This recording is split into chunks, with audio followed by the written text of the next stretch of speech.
चालू lecture. Good morning all of you. कैसे हो सभी? अच्छे हो? बढ़िया। जो मैंने पिछले बार आपको पढ़ाया था, सभी सबसे पहले अपनी पुस्तक निकाले, है ना? पुस्तक निकालो बाहर। हम लोगों ने पिछले बार पढ़ा था पार्ट 1 की पाठ्योत्तर गतिविधि, पेज नंबर 11, पेज नंबर 12 हम पूर्ण कर चुके थे। अब हम आएंगे पेज नंबर 13 पर। सभी लोग अपनी पुस्तक का पेज नंबर 13 निकालें। अच्छा, जो पढ़ा था उसको वापस से किस किस ने रिवाइज किया? सभी ने किया। अगर आपका कुछ छूट जाता है तो आप उसे पहले पूरा करेंगे जब मैम की क्लास होने के बाद, है ना? सबसे पहले पुराना पूरा करेंगे, फिर नया शुरू करेंगे, नहीं तो आपका बहुत सारा काम इकट्ठा हो जाएगा। तो अब आ जाएंगे हम पेज नंबर 13 में, है ना? पेज नंबर 13 पे हम पढ़ेंगे प्रश्न 4।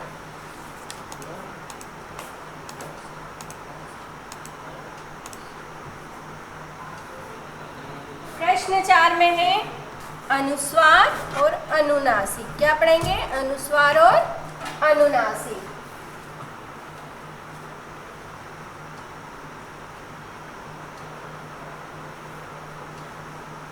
सबसे पहले हम जानेंगे अनुस्वार। तो अनुस्वार क्या है? जब तक ये आपको पता नहीं होगा तब तक आप इसे नहीं सीख पाएंगे। ये क्लास हम पहली में, दूसरी में, दोनों में पढ़ चुके हैं। अब हम पढ़ेंगे कक्षा तीसरी में। तो सभी बच्चों को पता है, लेकिन फिर भी एक बार आपको मैं फिर से याद दिला देती हूँ कि अनुस्वार क्या है। जिन शब्दों का उच्चारण हम नाक से करते हैं, है ना, जिनके उच्चारण में ध्वनि नाक से निकलती है, तो वो शब्द क्या होते हैं? अनुस्वार। और इसमें हम जो चिन्ह लगाते हैं वो बिंदी वाला ऊपर होता है ना? जैसे आप लोग मेरे साथ बोलेंगे अंगूर, बंदर, लंगूर, मंदिर, घंटी। तो जब इन शब्दों को बोलेंगे तो हमारी ध्वनि कहाँ से निकल रही है? यहाँ पे एक हमें कंपन सुनाई महसूस होता है। सभी लोग अपने नाक को टच करके दोहरा सकते हैं। ये हम लोग पहले भी कर चुके हैं। तो जब तक आपको पता नहीं होगा कि किस शब्द का उच्चारण कैसे होता है, उसे आप बोल नहीं सकते, और गलत बोलेंगे तो गलत लिखेंगे। तो हिंदी में सबसे महत्वपूर्ण यह चीज़ है कि उसका उच्चारण हमें सही आना चाहिए। अगर आप लोग उच्चारण गलत करेंगे तो गलत लिखेंगे। बहुत सारे बच्चों की हिंदी में त्रुटि इसीलिए होती है कि वो क्या करते हैं? गलत उच्चारण करते हैं। गलत उच्चारण से क्या होता है? लिखते गलत है। जैसा बोलते हैं वैसा लिखते हैं। आप लोग बोलते हो ना, मेरे को नहीं पता, तो पता है मेरे को कोई शब्द नहीं होता है। हाँ, मुझे नहीं पता, मुझे नहीं जाना। तो गलत हिंदी बोलोगे तो गलत लिखोगे। तो आप सभी से मेरी रिक्वेस्ट है, निवेदन है कि गलत न बोले। जब भी मैम सिखा रही है ध्यान से सुने, उसका उच्चारण ध्यान सही करें और सही लिखें। तो गंगा, तिरंगा, आप भी ऐसे ढूंढे शब्द और उनका बोलने की प्रयत्न करें। तो अब मैंने आपको समझाया कि अनुस्वार क्या है। जिन शब्दों का उच्चारण के समय हमारी नाक से ध्वनि होती है तो ये अनुस्वार कहलाते हैं। इसके बाद होता है अनुनासिक, है ना?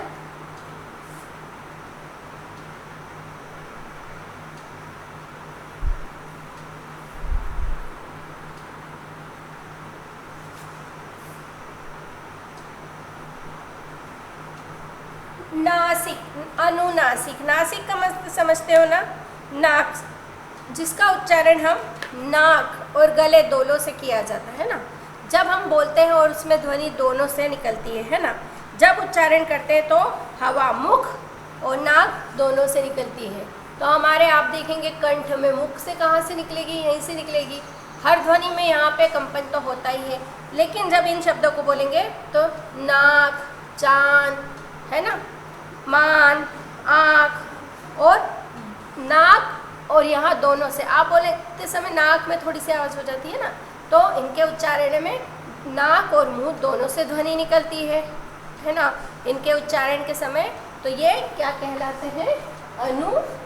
अनुनासिक। और इसकी आकृति चंद्रमा के समान होती है। किसके समान होती है? चंद्रमा के समान। इसीलिए हमें साधारण शब्दों में से चंद्र बिंदु वाले शब्द भी कहते हैं, है ना। इसके जो चिन्ह होता है, मात्रा होती है, वो किसके समान है? चंद्र बिंदु के समान है। इसीलिए इसे हम क्या कहते हैं? चंद्र बिंदु वाले शब्द भी कहते हैं, है ना। जैसे आँख, चांदी, है ना।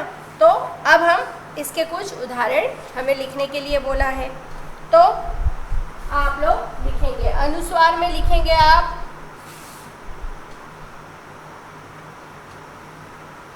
अंगूर, लंगूर, बंदर। तीनों में हमें 3-3 शब्द लिखने हैं। देखिए मैम ने जो लिखे ज़रूरी नहीं कि हम भी लिखें, आपके दिमाग में जो आए वो भी लिख सकते हैं, बिंदी वाले, है ना। ठीक है, तो पहले आप इसे लिख लें।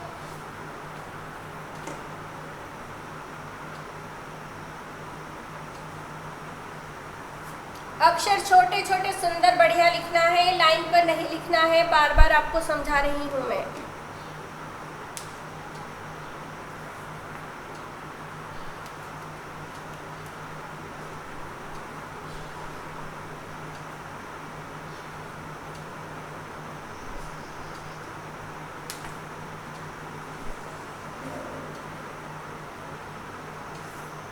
अब हम लिखेंगे अनुनासिक।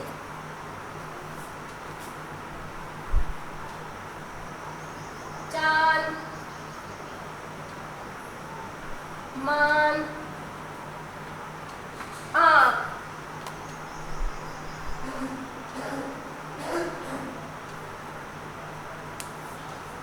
अब आप लोग ये 3 शब्द भी लिख लें।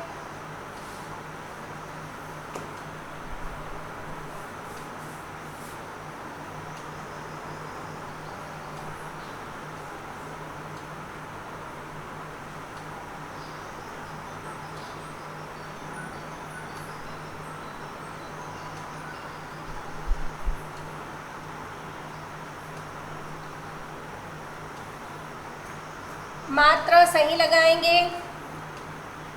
ये होने के बाद अब हम पढ़ेंगे राष्ट्रीय प्रतीक। राष्ट्रीय प्रतीक समझते हो क्या होते हैं? समझते हो आप लोग? जो हमारे, जैसे हमारे देश में बहुत सारे जानवर हैं, बहुत सारे फूल हैं, है ना, बहुत सारे पक्षी हैं, लेकिन बहुत सारे पक्षी है, लेकिन सुंदरता के कारण हमारे देश का राष्ट्रीय पक्षी किसे घोषित किया है पता है आपको? मोर को। किसे घोषित किया गया है? मोर को। तो जो हमारे राष्ट्र के प्रतीक है वो राष्ट्रीय प्रतीक होते हैं, है ना। जैसे राष्ट्रीय, तो अब हम इसके बाद पढ़ेंगे राष्ट्रीय प्रतीक के बारे में।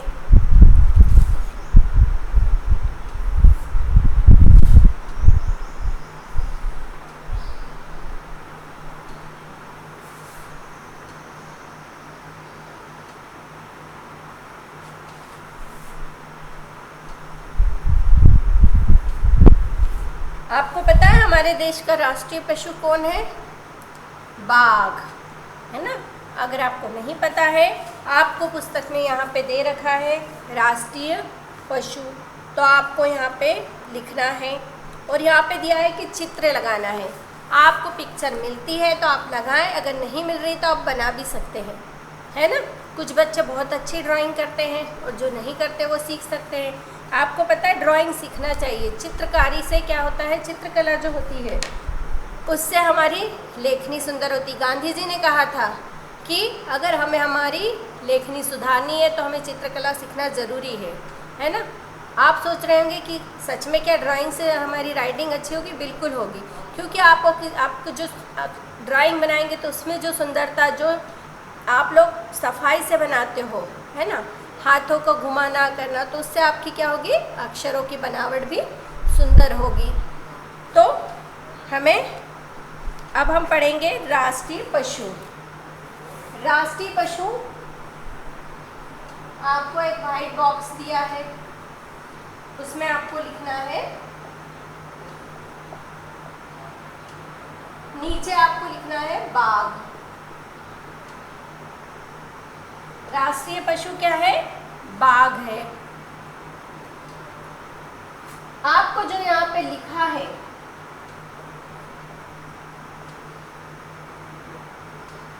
इसमें आपको चित्र लगाना है। क्या लगाना है? चित्र लगाना है।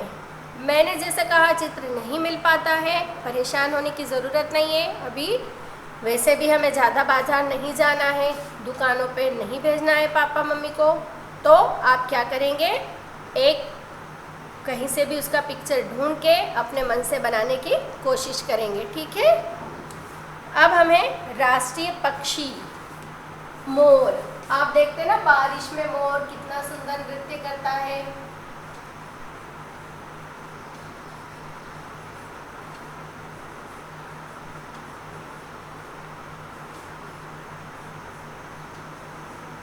राष्ट्रीय पक्षी मोर। मोर कितना सुंदर पक्षी होता है ना, वो बारिश में खूब सुंदर नृत्य करता है और पूरे पंख फैला लेता है, तो बहुत सुंदर लगता है। आपको पता है ना, एक बार मोर की कहानी सुनाई थी मैंने, कुछ बच्चे भूल गए हो तो अभी मैं वापस से सुनाऊंगी। पहले राष्ट्रीय फूल के बारे में भी हम लिख लें। इसके बाद आता है राष्ट्रीय फूल। अब जैसे मैंने बताया पिक्चर, तो आपको मैं फूल बना के बता देती हूँ। बहुत आसान है। इस तरह से आपको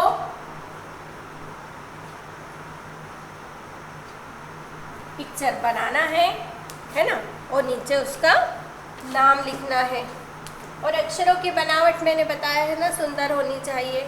कुछ बच्चे एक अक्षर छोटा एक बड़ा लिखते हैं, तो वो नहीं लिखना है, लाइनों के ऊपर नहीं लिखना है, सुंदर नहीं दिखेंगे ना।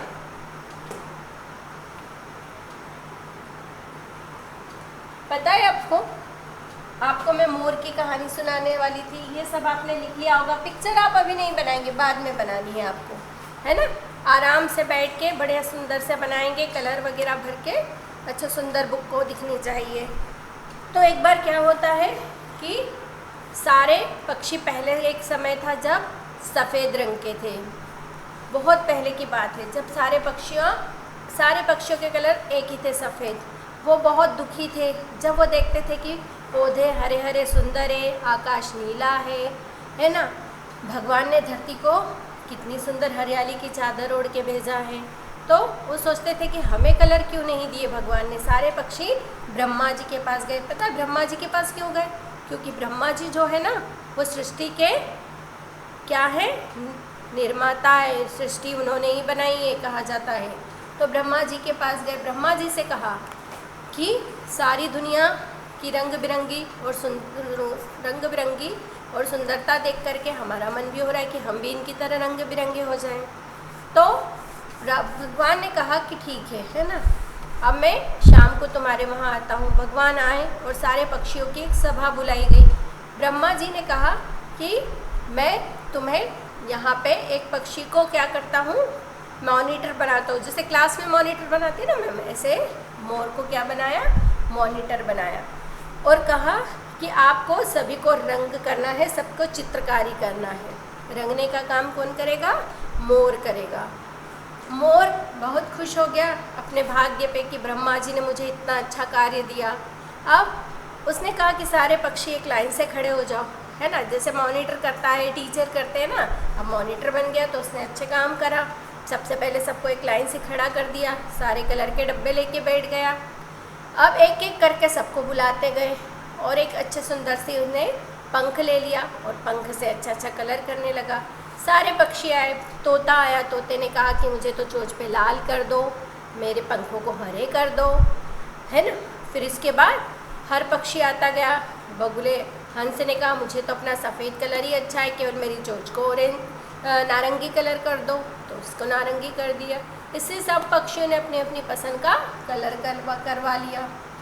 अब सब पक्षियों को कलर करते करते मोर क्या करता था, कलर को पहले चेक करता था तो अपने शरीर पे लगाते जा रहा था। अब उसने देखा अंत में कलर ख़त्म हो गए, मोर बहुत दुखी हो गया। सारे पक्षी तो बहुत खुश होके चले गए रंग बिरंगे होके। अब मोर बहुत दुखी हो गया कि मेरे पास तो कोई कलर भी नहीं बचा और मैं तो ऐसे ही रह गया। उसको दुखी देख करके एक पक्षी आई, मैना आई, उसने बोला भैया क्यों दुखी हो रहे हो? बोले देखो सब पक्षियों को कलर किया मैंने और मैं तो ऐसा ही रह गया। बोले अरे अब अपने आप को देखो, अब बहुत सुंदर लग रहे हो। जब उसने पंखों को फैलाया खुशी के मारे तो सारे पंख बहुत सुंदर रंग बिरंगे हो गए थे।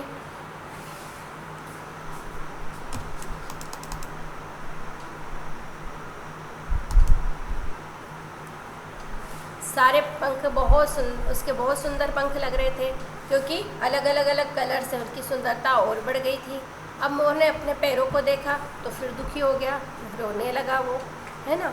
तो उन्होंने कहा कि देखो भगवान ने तुम्हें इतना सुंदर शरीर दिया है तो अपने पैरों को देखकर क्यों दुखी होते हो? जो है उसके लिए खुश होना चाहिए, जो नहीं मिला उसके लिए क्यों दुखी होते हो? तो पता इसी कारण से उसी समय से जब भी बारिश होती है बहुत खुशी का मौका आता है तो मोर अपने पंख फैला के नाचता है, लेकिन जब वो अपने पैरों को देखता है तो दुखी हो जाता है, रोने लगता है। तो हमें भी इस तरह से किसी एक हमारी कमी को उसको देख के दुखी नहीं होना है, खुश होना चाहिए हमेशा, है ना। भगवान ने हमें इतना सुंदर बनाया है, हमें आँखें दी है, कान आँख नाक सभी स्वस्थ बनाए। हम देखते ना कुछ बच्चे देख नहीं पाते, कुछ सुन नहीं पाते, तो हमें हमारी भगवान की दी हुई चीज़ों को धन्यवाद देना चाहिए और हमें उन बच्चों से प्रेरणा लेनी चाहिए कि ऐसे होने के बाद भी वो अपनी हौसला अपनी उम्मीद नहीं छोड़ते और कुछ अच्छा करके दिखाते। अभी आपने देखा ना कि एक दिव्यांग आयुष नाम का बच्चा है जिसने पेंटिंग बनाई पैरों से, है ना, बढ़वा का ही बच्चा है। उसको अमिताभ बच्चन की उनने पेंटिंग बनाई, अभी जो मिर्ज़ा फिल्म आ रही उसकी, तो उसको अमिताभ बच्चन ने भी ट्वीट किया है, मोटिवेट किया है ना। तो बेटा जब ऐसे बच्चे अपना नाम रोशन कर सकते तो हमें तो भगवान ने संपूर्ण बनाया है, तो हमें यही सोच के आगे बढ़ना चाहिए, है ना। अब हम आगे बढ़ेंगे। आओ बनाए तिरंगा। अच्छा, तिरंगे में कितने रंग होते हैं ये पता होना ज़रूरी है हमें, क्योंकि आप तिरंगा बनाने वाले हो। तो आपको यहाँ पे पहले तो तिरंगा बनाना है।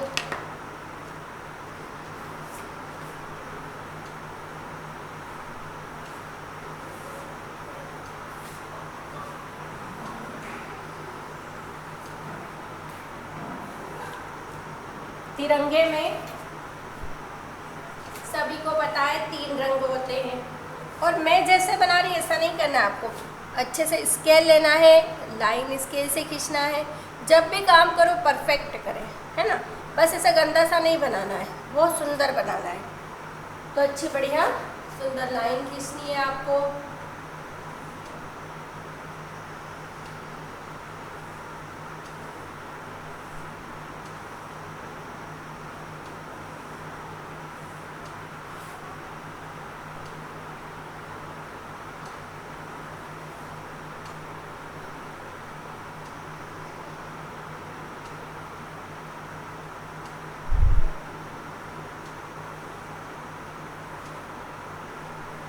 आपको पता है ना बीच में क्या बना होता है? अशोक चक्र। अशोक चक्र जिसमें कितनी तीलियां होती है आपको पता है? एक नीले कलर का चक्र होता है, 24 तीलियां होती है, जो हमें हमेशा, चक्र का क्या काम होता है? आप जब साइकिल चलाते हो, गाड़ी चलती है तो पहिया आगे बढ़ाता है, तो चक्र का मतलब होता है हमें आगे बढ़ना है, हमें आगे बढ़ने का संदेश देता है। सबसे पहले होता है केसरिया, है ना, केसरिया रंग होता है। सफ़ेद रंग शांति का प्रतीक, हरा रंग सुख समृद्धि का प्रतीक होता है। तो हमें हर चीज़ के बारे में पूरी जानकारी होनी चाहिए।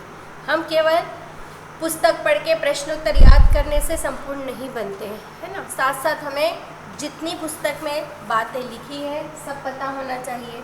ऐसा नहीं कि ये पढ़ लिया और हमारा हो गया। तो आप लोग इसे आराम से बैठ के बनाएंगे, है ना। इसमें आपको लाइनें खींची हुई है, आपको बताया गया है कैसे तिरंगा बनाना है। आप अपनी एक हिंदी की कॉपी में, है ना, आपको होमवर्क दिया था मैंने कि कविता लिखनी है सुंदर राइटिंग में, तो कविता के साथ साथ आप ऐसे मेरा देश का एक पिक्चर भी बना सकते हो। आप बैकग्राउंड भी बना सकते हो, पहले बड़ा सा तिरंगा बना लिया, उस पर कविता लिख ली। आप अपनी क्रिएटिविटी दिखा सकते हैं, है ना। ऐसा नहीं कि मैम जैसा बोलती करना है।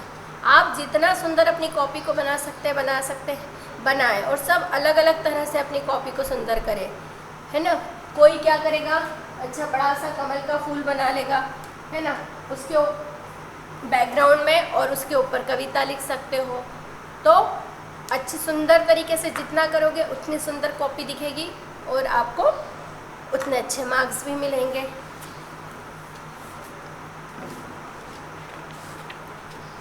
तो इस तरह से आज हमने पार्ट 2 की जो पाठ्योत्तर गतिविधि, पार्ट 1 की पाठ्योत्तर गतिविधि थी, है ना। पाठ्योत्तर गतिविधि का मतलब होता है एक्सरसाइज, तो उसे हमने पुस्तक में पूर्ण किया है। सभी बच्चों की पुस्तक में मुझे ये एक्सरसाइज कंप्लीट चाहिए, पूर्ण चाहिए, और बहुत सुंदर तरीके से देखो, दिल लगा के काम करना है। जो भी काम करेंगे दिल से करना है, दिल से करोगे तो अपने आप सुंदरता उसमें दिखाई देगी। तो जो भी जितना भी काम मैंने बोर्ड पे किया है, आपको पुस्तक में जो बताया है उसे पूरा करना है और अच्छे से करना है। जब आपकी अगली कक्षा होगी और सभी लोग ये कविता को अच्छे कंठस्थ याद कर लें, है ना। जब आप पाठ को अच्छे से पढ़ लेते हो, सुन लेते हो, याद कर लेंगे, तो आपको पता है प्रश्न पाठ्योत्तर गतिविधि को याद करना ही नहीं पड़ेगा, आपको अपने आप उसके उत्तर आने लग जाएंगे। तो आपका जो काम है पाठ 1 के, आपको शब्दार्थ लिखना है, जो लिखा चुकी हूँ, लिख चुके हैं सारे बच्चे। अब उसके बाद आपको कविता लिखनी है। मैंने बता दिया है कविता को किस सुंदर तरीके से आपको लिखना है, ये आपका होमवर्क है। और जो आपकी पाठ की जो एक्सरसाइज दी है ना, ये पूरी करना है। और ज़रूरी नहीं इतनी चीज़ों में से ही आएगा, है ना। ये जो हमने कविता पढ़ी है, प्रश्न उत्तर और दूसरी चीज़ें यहाँ से भी पूछी जा सकती है, इसलिए आपको पूरा ज्ञान होना ज़रूरी है। तो आज का हमारा ये क्लास यही ख़त्म होती है। अगली क्लास में मैं आपको प्रश्नोत्तर करवाऊंगी, है ना। तो सभी अपनी नोटबुक कंप्लीट रखें। पहला वर्क पूरा होना चाहिए, ऐसा नहीं कि पेज छोड़ रहे हैं, गंदी बात है ना। और अभी भी बार बार बोल रही हूँ कि सबको अपनी नोटबुक को क्या लगाना है, कवर लगाना है। क्या लगाना है, कवर। बुक हो या नोटबुक, हमेशा कवर लगाएं, नाम लिखें और बहुत सुंदर तरीके से करना है। सभी को बाय बाय।